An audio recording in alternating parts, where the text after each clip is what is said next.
Been there multiple times. I'm going back there again. And whenever I met Virgil and got to be introduced to his wife, it was just like, like you're in. Like we're family. It just happens. And whenever I found out that connection was with you guys as well, so it's really cool to be able to do that. So I am very honored to introduce our speaker. So we got some givers here, right? Givers group. Y'all remember that back in the day? No, man, none of y'all. Okay. Two. Never mind. Two. You and me. Sybil's not here right now, so she knows everybody. But it was a group. It was something we kind of copied this out of is that we want to give because we believe that it's very powerful. That whenever you give with the pure purpose of giving, the universe pays you back. It's not giving to get; it's give to give. And Suzanne and I met because of that. We met just through other opportunities. I was doing something on Facebook, and I saw you were a speaker and an author, and I was like, I need you to come talk.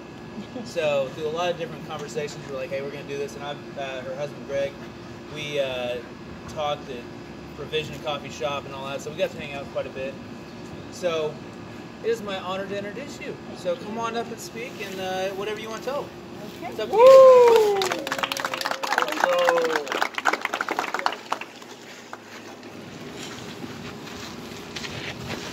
Well, I'm super excited to be with you guys tonight and really happy that we're out in this breezy room and not that crowded room. How about you? Yeah. So, yes, so we are franchisees with Precision Tune Auto Care. My husband wears two hats. He's an area developer with the company as well.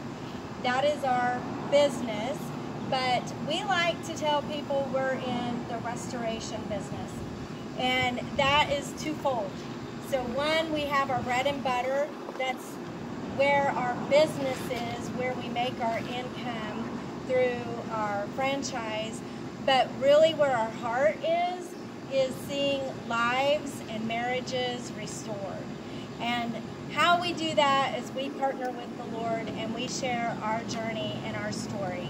And yes, I am a speaker, an author. I wrote a book. I've got some. I'll tell you a little bit about that in a little while. But I think a lot of you guys are here for maybe some business information and taking opportunities, right? So I have some questions. Is every opportunity that presents itself to you a good one? No. No. So should you take every opportunity that comes your way? Right? No. It's kind of rhetorical. So maybe you're wondering, where are these great opportunities? Maybe that's why you're here tonight. Show of hands for that. Yeah, aren't we all? We're all looking for that. So how many of you guys, just to give me an idea, I mean, I think I pretty much know, but how many by show of hands are in the investment field, specifically real estate? Most of you, not all of you. Okay, it gives me a little idea. So I know there's a lot of different aspects of real estate investing. My husband and I also are part of that. He and his brothers formed a business years ago where they acquire commercial real estate properties. Some of our own businesses are on those properties, as well as some in our industry, and we also have some that are from businesses outside of our industry. It has become a priority of theirs to work together to help create a financial stream for our family's future. So it's one of their priorities. Our son, I'm privileged tonight to have my husband and two of our three kids here, but our son Garrison also, he's a recent graduate at OSU. Welcome. And he'll be taking to the sky as well with his aviation degree. But I know that my son's real deep down desire is to do what you guys do, and will before long enter into the multifamily housing real estate investment field along with my husband. I too have a little bit of a real estate background. When I was in college working on my marketing degree, I had the opportunity to take the real estate test, and I got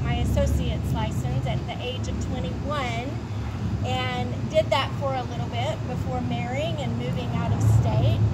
I've also worked for real estate appraisers, and I've done marketing for a real estate company. So I just want you to know I have a little bit of an idea of the field that you guys are in. My most recent excitement in the real estate industry, though, has been spending the money that we decided to invest on buying our dream house and remodeling it. And had I only known Caleb, we could have had you build our cabinets, but yeah, maybe next time. But I found I really enjoyed that process. You know, choosing things and designing things and decorating, and I don't know, maybe there will be a business in the future for me, consulting for people who don't enjoy the process, but right now it's not my priority. So what I want to talk to you guys about is the opening question that I asked about opportunities. So if all opportunities are not the right one or the right time, then how do we know what they are? And I'm going to ask you a silly question. I'm prepping you, okay? It is a silly question, but it is to prove a point. So if you were wanting to invest in a loud airplane going over me right now, would you know? Absolutely. And roll with the punches. Yes. So if you were wanting to invest in flipping single-family homes in your local market, or maybe the opposite, and you want to invest in, like my son, apartment complexes in a big city maybe, would a real estate deal in Iceland be a good investment for you? The answer, No. no, of course not. Of course not. So the real question, though, is why? So the answer to that is because that wasn't your goals, right? You were setting out to do one thing when another opportunity presented itself. And maybe it's a good opportunity for someone else, but it wasn't your goals. So I want to introduce you to what I call the power of the 3 Ps. And I didn't know there was going to be this, but I think I will. Okay. I'm just going to write the 3 words, and then we'll dive into them. So the first one, and guys, I've got a little handout to give you at the end of the night, just a 1-pager that kind of has some bullet points. So you'll have, oh, thank you. I'll leave your number though. Leave the number up. I'll leave the number.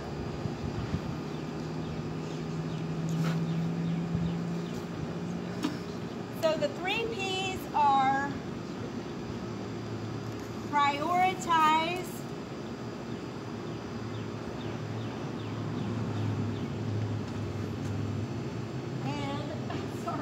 prepare. I was like, what was my second P? Prepare and prove. Prove it. So the first thing that you have to decide before you can know what opportunities to take is what do you want, right? I know you guys have all heard that before. If you don't know what you want to get there, write down your goals.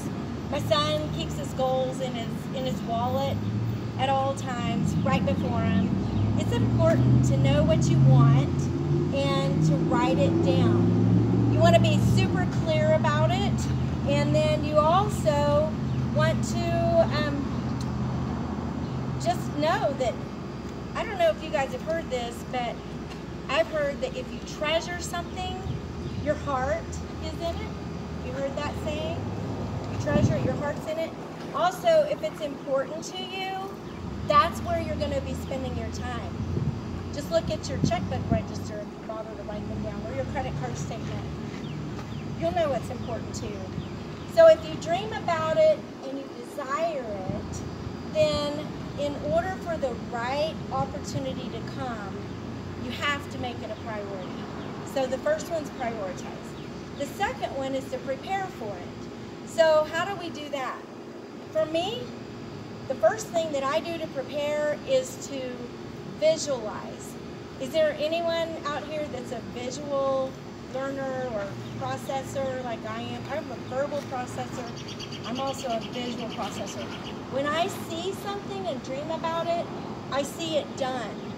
And then I go do the steps to work it out.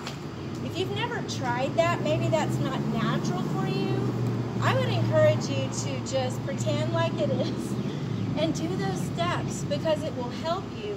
Because if you can see it, then you can go and achieve it. You can do it.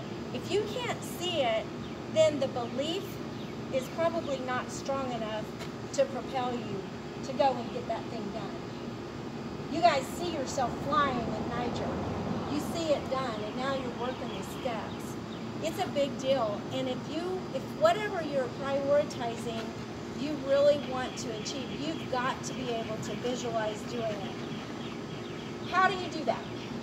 So here's some questions that, and didn't write these down on your sheet, but your questions may be different from this, but just some things I thought of.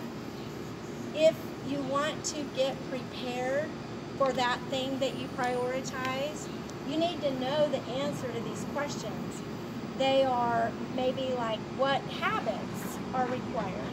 If you see yourself doing that thing, what is it that you're doing in your mind? You know, if you want to run a marathon, how do you do that? You've got some habits. So you see yourself getting up and running, and eating right, drinking right, getting your rest, right? There are some things you know that you have to do in order to do that thing you want to do. What are those habits? You also need to ask your question, what's the environment or the location that I need to be in? Maybe it's the connections that you need to make. If you don't have the right connections, visit with Roger. He can connect you, I promise. I think you and my husband know just about everybody in the city. Well, we do. So get the connections. What about the resources? You've heard tonight we need some more resources to do the thing that is #1 priority. So what are those things? Ask yourself that. So once you know it's time to make a plan and prepare for that opportunity, and then wait, because it's going to happen at the right time. It may not be now, but it'll be soon enough when you're ready for it. So the third one is prove it. And so that may sound a little harsh, but what I mean by that is you want to prove to yourself as well as to others that what you prioritize is really what you mean what you say what you mean. Does it really matter to you? If it does, then there are some action steps that you're going to want to take. And those are daily action steps that go along with the habit, but they're also things that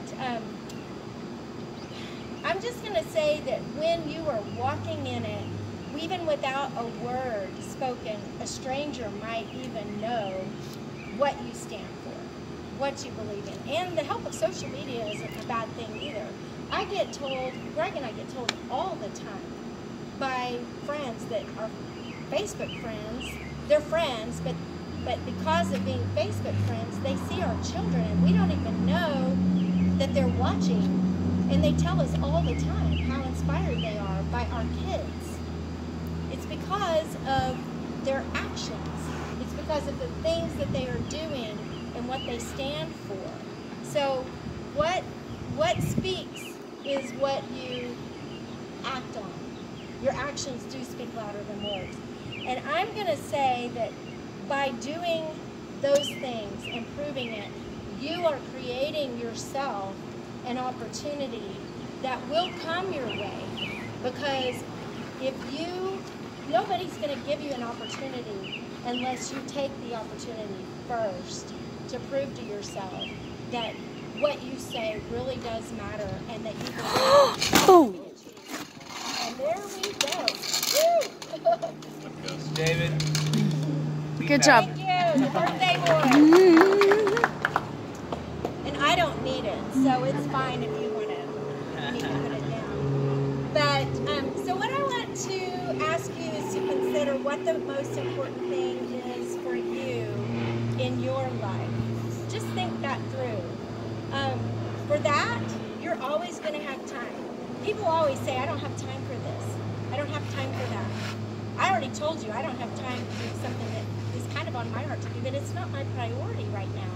But if it were, I guarantee you I would make time for it. So once you define it, apply the power of the 3 Ps and take every opportunity that comes your way. You may be thinking about several things, but who's heard, I'm sure, I know my audience, so I know you know this book by Gary Keller. Yeah. The One Thing, right? Most of you know about that book. I love what he says. I love that book. It's been a few years since I've read it. I need to go back and read it again, but I'm going to read this quote so I don't get it off. He asked this one focusing question. What's the one thing you can do that by such doing it, everything else will be easier or unnecessary? This one thing for you is not the same one thing for me. They're different. And only you can be the one to answer that question. And the answer to that question, that's your number 1 priority. So if you're wondering what it is that you need to prioritize, figure out what that one thing is. If you don't know how to do that, get that book. I highly recommend it. So I'm going to tell you about my own priority and some stories that go with it. But before I do, I have a question. Who has heard of the new famous horse, Rich Strike? My family has. All right. Wow. Good. I get to tell you a really cool story.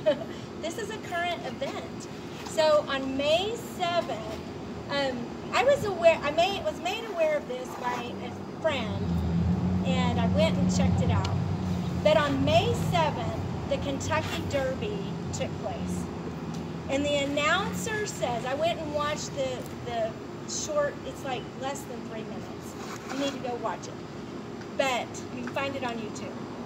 But the announcer yells, like he's just going crazy over these 2 horses that were first and second, that everybody they knew that it was going to be one of them.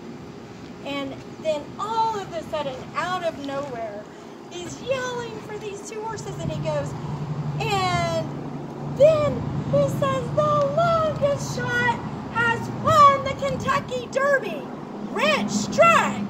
And they were like, Rich Strike? Like, who is this horse? There was a horse who had entered the lineup moments before the race, and he was completely unknown. And he was the longest shot, and he took the whole race. He won the thing. And if you go and you look at the race, it's fascinating. He was in the last place, in a mob, then he weaseled up to the rail, and then at the right moment went full speed ahead and just shocked everybody in the last seconds and took it. It was so inspiring to me. And my kids were probably thinking, Mom, what has gotten into you? We were on vacation, and I saw it, and it just really hit me, and I just started writing about it, reading up on it, because I was very inspired, and I thought there was another story behind this. So I went searching, and I got the story. And basically, Eric, who is the horse trainer, recently, I don't know, it may have been a couple of years, I don't know the time frame, but he had 2 barns in a barn fire, and he lost 13 of his 24 horses. And he was a Kentucky Derby racer. But he lost 13 of his 24 horses, and with insurance money, he mustered up what he could, and he spent $30,000 on Rich Strike.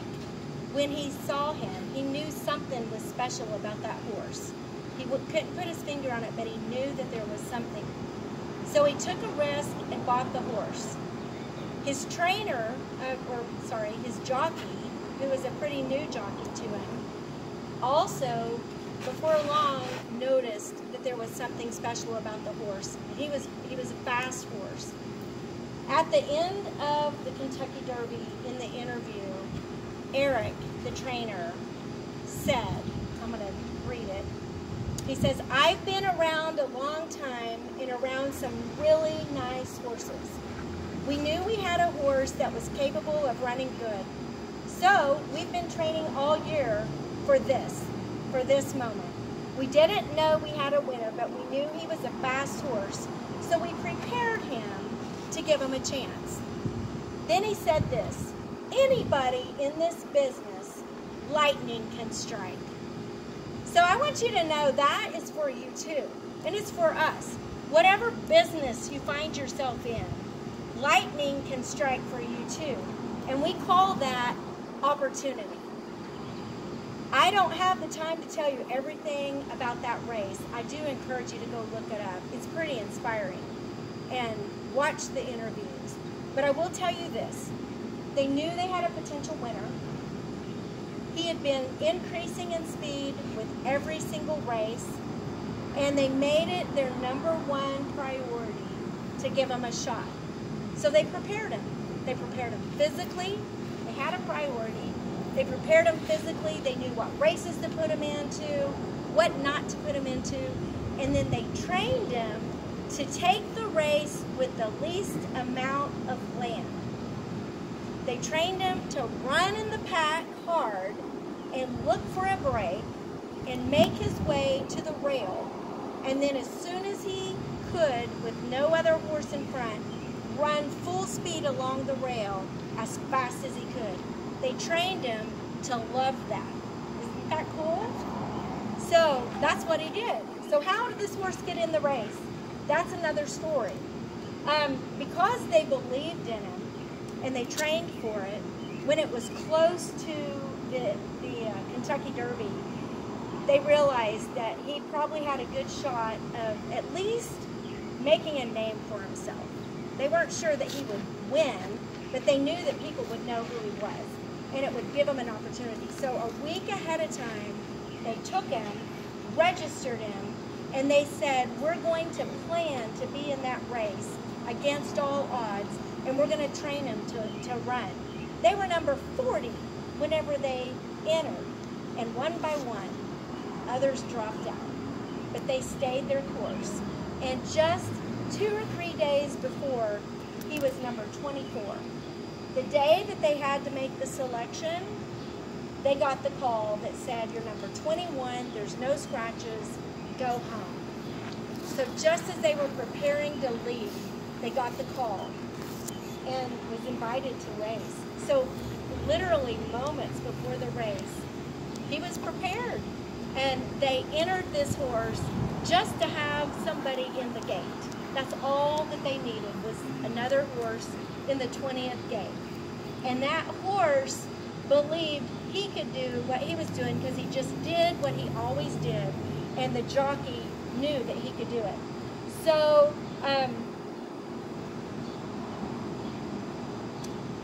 bottom line, I'm skipping over here. All right, so they had the priority, he was prepared, and he got an opportunity to prove it. But can you imagine had they talked about that plan with others in the industry ahead of time? Can you imagine what they would have heard? I mean, I can just hear it. You can't do that. He's a $30,000 horse running against multi-million-dollar horses. That jockey's never been up there. Y'all have not been to that track. This isn't the way we do it. Do these things sound familiar to you?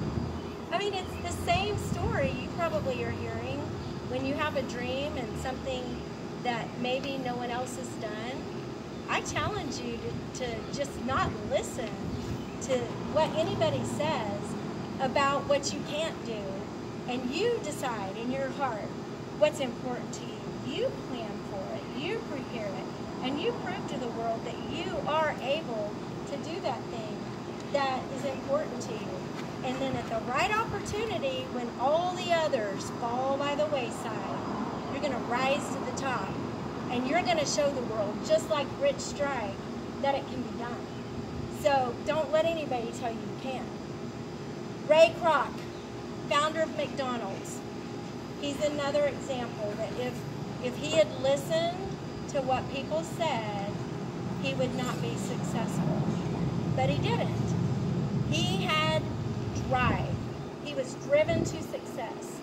He had persistence, ambition, and vision, and he had the ability to seize the opportunities as they came that lined up with his vision.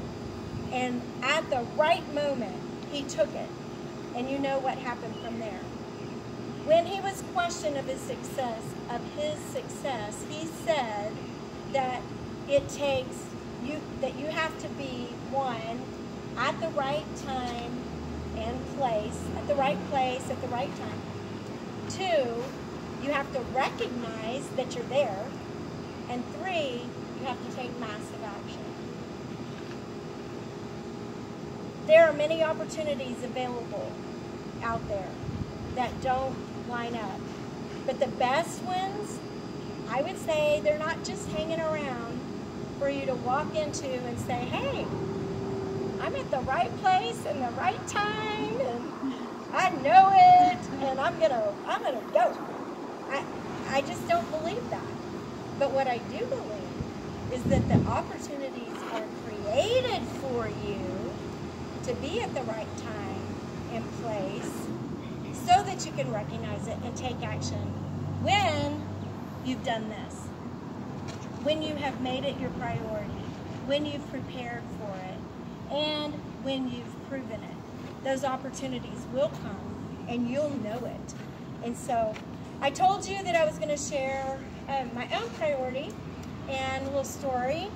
So for me, my number one priority in life is making Jesus Christ the center of my life. God is my number one priority. I have other priorities too. Some of them are sitting right here. My family, our businesses, our country. I prioritize ministries that we can support, and we do support the Irwins. Maybe there are other good causes that are out there. We also prioritize those. I also love to have fun and host people in my home and do different things, travel. But what I have found, because my number one priority is God, I have prepared my heart and mind, and I grow in my relationship with Jesus through the Word, through prayer, through worship, and I prove that God is my priority by taking action steps of faith. I obey His Word and His voice. I trust that He is faithful.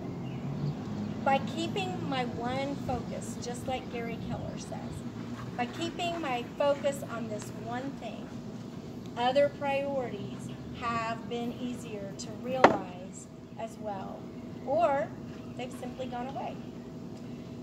Roger and I met, as he told you the story, through a business connection a long time ago, and we've been Facebook friends, and it was because of the book that I released a year ago. I believe that you saw maybe a post I had done on this, and that gave opportunity for me to be with you guys tonight. When we talked, I assured him that I would give you guys some business tips and inspiration that you can apply, and he assured me that it was a good thing to go ahead and share my story, which is the hope that is inside of me that drives me. And so I'm not going to tell you the whole story, but I'm going to tell you a little bit. I do think I have gravitated to Rich Strike because that I believe we have a little something in common. That is, we both went against what the world says to do, or that is possible. For the horse, he raced against all odds. For me, I fought against all odds. For my marriage, and we've won, by the way. I have fought for my family. I have fought for my mental health, over anxiety, depression, over panic, over fear, over unforgiveness. I've got a light in my face. I'm gonna go right. Here. Nope. I'm just going to... Come closer. There we go. That side. There. Oh, perfect. Winning. Yes. Yes. It's a little cooler over here, too. So that's good. The horse fought through a race. And that was the way that he was prepared. So he did what he was always prepared to do, which allowed him to win that race. I fought and continue to fight the way I've always known to fight, and that's on my knees before God, trusting Him.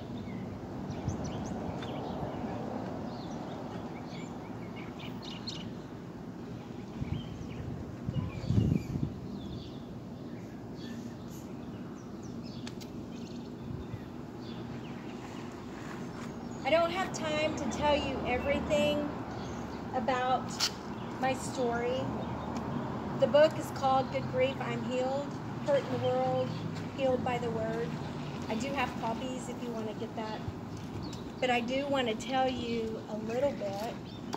My priorities, I want you to know, are in order. And my heart is and has been prepared for a long time. My action steps still prove that I still believe God to be faithful to His Word. And so what I want to share is back in 2003, in December, and early into 2004, Greg and I were in our 16th year of marriage, and I was given an opportunity at that time to make the most important decision of my life, and I had to choose. I had to choose to either forgive or to walk away. I was miraculously able to do, like Rich, what the world would have said was impossible to do. And I made the choice to forgive. The reason why I was able to make that choice is because I had made another choice first. And that was the choice to trust in God. I also made the choice to prove that I had forgiven Greg by my willingness to learn and walk it out. We learned together. The biggest question I had to settle in my mind, though, was this.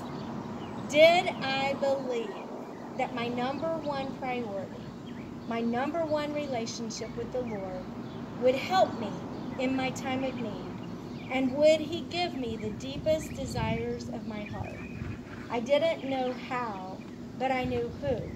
And I chose to remain faithful to the one who's always been faithful to me. What seemed like suddenly, years of prayers were being answered. I was grateful, but great pain had also tagged along with confessions and knowledge of things that were hard for me to bear. I didn't know what to do or how to respond because of hurt in my heart, but second nature kicked in because of being prepared. And I did what I've always done, and I cried out to the Lord for help. I spoke these words to God. Speak through me and say what you want, because I don't know what to say or do. Then when I was given the opportunity, I took it. I opened up my mouth and said, I love you, Greg, and I choose to forgive you. These were defining words we would continue to hold on to as we began to build the marriage around truth, honesty, integrity, love, and following the voice of the Holy Spirit together. And guess what? With the help of Christ and our desire to spend our lives together in unity and thriving, we're still winning. And we just celebrated 34 years in May. What was broken was made new. And it's better now than we ever dreamed or imagined it could be. As I've been preparing to share with you guys, I've had so many truths that I've recorded in my notes that you're not getting. You're like, oh good, when will this one? But it's been used to strengthen me. And you know, when you prepare for something for someone else, you also get strengthened.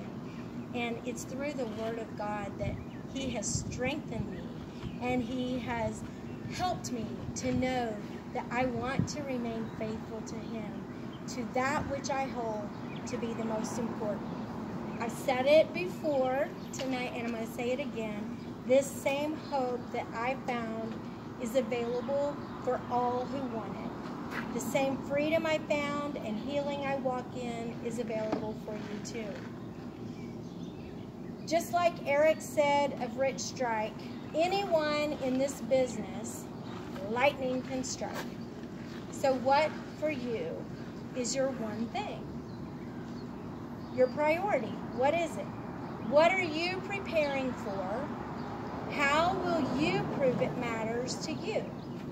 What opportunities do you expect to appear as a result? Make sure that you're ready to take massive action when that opportunity comes your way. And as Maverick said in the awesome movie Top Gun, you guys seen it? When challenged if a mission will be successful, he said, "It's not the plane, it's the pilot." When it comes to taking every opportunity, I would suggest it's not even about the opportunity. It's about you, and it's about me. Hope, success, and lightning strikes are waiting for you. Use the power of the 3 Ps, and may God bless you in all your endeavors. Thank you very much. I do have something for you guys. Y'all can get these, or we can maybe pass them out here. Sorry. No, you're fine. Do you think? Yeah. What is your name? Stand over here. Yeah. Stefan. Thank you. I'm sorry. Stefan and I were talking a little while ago, and he had gone to my website and had downloaded 6 scripture-based daily action steps. And what he downloaded was a PDF document based on my book, but I've condensed it even further as just a little quick guide. If you want to know one of the things that helps me with achieving stability, security, and peace of mind based on scripture, it's here. I've got it for you guys in a little poem I wrote, and then Garrison, my son, is handing you a handout that is just a little reminder of some of the things we talked about tonight. If you want books, there are 15. I've got an audio story for 5 where you can have it for free with the book, and or maybe you don't tonight. That's fine. We'd love to talk to you.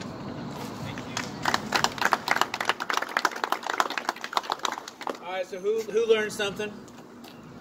All right, I want to hear from this side of the peanut gallery. Who wants to share something? What did you learn? Toby, I'm just going to call you out, bro. Yeah, I loved it. There were several things that I thought were really good for me right where I'm at right now. One that I want to share with you a little later. That was just really, it was really perfect. I just want to say thank you. But no, just different things that I'm going through right now in training a team. And with salespeople, it's really interesting. A lot of times they want to jump out with ideas, like a lot of ideas that really aren't really thought through or thought all the way out. Don't really line up with anything, but maybe somebody does it, so we'll just talk about it, you know. And a lot of time gets wasted just kind of, you know, let's just say brainstorming, right? And so I love this this framework too. I'm going to absolutely take it, and it'll be in a sales meeting tomorrow morning. You know, and so I absolutely appreciate this a lot, very much. Sure. All right, from this side. I think the 3 Ps is huge. But, you know, it's so easy in real estate to get attracted by the shiny object, new thing, you know, Airbnb or this, that, whatever is going on. So being able to sit back and say, what are my goals? What am I really focused on? What am I trying to achieve here? And prioritizing that way. So, Good deal. that's great. Appreciate it. One more. When she said, what do you think those other, what do you think the results that she would have gotten if she'd have asked the other horse trainers, the other people in the industry, what they would have done? You know, not the majority of them would have said go home, go do your, you know, don't listen to the naysayers. You know, don't do what you want to do, and don't let anybody get in your way. Yeah, I thought that was really powerful. One of my favorite things was just I mean, as entrepreneurs, and even those that are walking into that space, people are going to tell us, you suck. That's stupid. Why in the world do you think that'd ever work? And I can tell you that I have fought many, many battles, and my wife can attribute to those, that she's fought them with me, and has given a lot of grace and opportunity, because shiny objects are pretty, okay? I mean, we all chase them, right? It's like, that's a squirrel. You know? And I can tell you that sometimes we're smart, we feel like we're smart, we don't listen to those people. But I can tell you on the other side of that too, that you need to have wise men and women in your life that can tell you that path. We're going to be hosting a event in November for entrepreneurs, and my first speaker is going to be a guy that's going to tell people how to deconstruct what multi-hundred millionaires do, or how to look at any business and deconstruct it, because they have a path that they've already followed, right? And the thing is that the number one thing that he told me is that they never do it alone, ever. You know, James and I were talking, you got here a little bit early, and we got a project that we talked about some time ago, and we're going to talk about it some more, because he has a skill set that I don't have. And Toby and I talked about a lot of different things. Toby has an amazing skill set that I don't have. I love being the dummy in the room. I do. I admit it, because I love to be around smart people. That's why y'all are here. All of you. So it's really powerful, guys, to really think about those things and being able to go beyond that challenge, right? It's like, hey, you know, I know that they're going to think I'm crazy. I know that they're going to think that, you know, $10 million in real estate is impossible. 50 doors, 100 doors. Or you're going to build your business to a multi-million-dollar business. But the real question is I don't care how much money you want to make. I care about what you want to do with it, right? Because whenever you talk to the really, really successful people in this world, they're not going to tell you money is the most important thing to them. I can tell you that from the people that I've spoken with. And I'm sure if you guys really sat down and had a real conversation that's about the people that are in their life, it's about the opportunities that they have to take to impact others and to make a difference, right? And there's so many more things. But I want you guys to always think, whenever you guys come here, I always want you guys to have something to take away. Because this is valuable time. That's our most valuable asset, right? If you tell somebody that their number one asset is their house, you're lying to them, okay? It's not a thing. They get upset, but it's your time. So I'm honored that you guys came to share with us. Thank you so much for coming and sharing your story with us. And again, let's give it up for Suzanne. And if you guys have any questions, we'll be here for a while. They're not kicking us out anytime soon. And again, thank you for enjoying the Audible today. So, thanks guys. That's it.